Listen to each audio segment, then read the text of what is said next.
Intervene lang namin ikaw saglit. Kasi ma'am, di ba, nung nakaraang podcast, may mga nilive artists na suspend. Tapos po, nagkaroon po ng kapasyon ko ng... Anong question? Kasi ma'am, kasi po, di ba, nung nag-podcast tayo, ang dami pong nangyari. Umano ako sa ilalim ng lamesa, ganyan, tapos na-suspend. Tapos umano po nung debut ka. Oo, ganun. Dapat ganun. Dapat nag-clap-clap ka. Tama, di ba? Tama. IT ka, tapos more on focus ka sa system, ganyan. Especially sa HRIS. Paano kapag ka may point na abot sa patusubutan? About sa alin? Sa, ano po, sa apot system. Apos ano yun? Kasi di ba, IT ka, tapos more on focus ka sa system, ganyan, specific din sa HRIS. Paano kapag ka may mga concerns sa system, tapos hindi mo tingnan? Hindi ko magets yung yung concern ng mga yung nagsasapit ng ticket. So minsan ang ginagawa ko is pinapa-elaborate ko muna yung mga clients ko kung paano ba nila yung issue para maano ko yung issue para ma-check yung issue.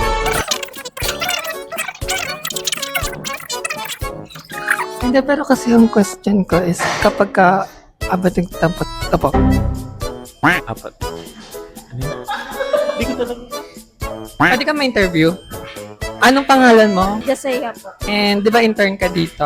Anong course mo? Best psychology. Psycho pa lang, ngayon ko lang nalaman. So, ayun lang naman. Kamusta ka as intern dito sa HR? Okay pa naman. Nung sinako ka namin, anong experience mo doon? Para kung nasa langit. Hindi connected dun yung question ko. Kapag nag-interview ka, ano yung mga ginagawa mo? Ano po? Hindi mo narinig? Kapag, di ba nag-interview ka na? Kapag nag-interview ka, ano yung mga puti-puti? Doon, pupunta ako sa Quezon City. Para kumuha ng mga, karton. Karton? Ano pa? Nasa na doon. Since mamaya may fun hour tayo, so basically 1 hour yun. Ano yung ina-expect mo? Ano? Saya. Tapos kapag ka may, di ba may mga, syempre, may mga na-experience kang mahirap sa task mo, ano yung mga ginagawa mo para katibal ka dyan? Ano yung ginagawa mo pag nahirapan ka sa task tapos mo? Huh? Hello, ma'am. Hello, yes. May event tayo ngayon. Ready ka na ba? Yes. So, anong disguise mo ngayon? Kinder. Hindi, isa ako sa mga siraulong, yung may, alam mong magkakating. So, kamusta naman po? Okay naman. Goods naman.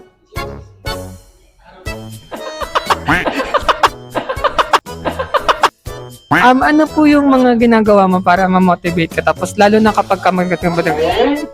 Sahod, syempre. Sa ano po, ina-aspect po ng tapos ka. What? Hindi mo narinig? Hindi. Hindi, po, kapag po dumadating ka sa point ng patagkatigan.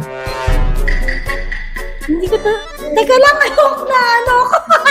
Ano yung Chinese? Hindi niyo po naririnig. Okay, ma'am, lalapit ako. Kapag po napupunta kayo din sa sitwasyon na alanganin ka, ganyan, ano po yung ginagawa ko mo na? Teka lang, cut mo nga. Hindi ko talaga maintindihan. Konting question lang ako sa'yo, ma'am. Ready ka na, ma'am? Sige, ano pa ba magagawa natin?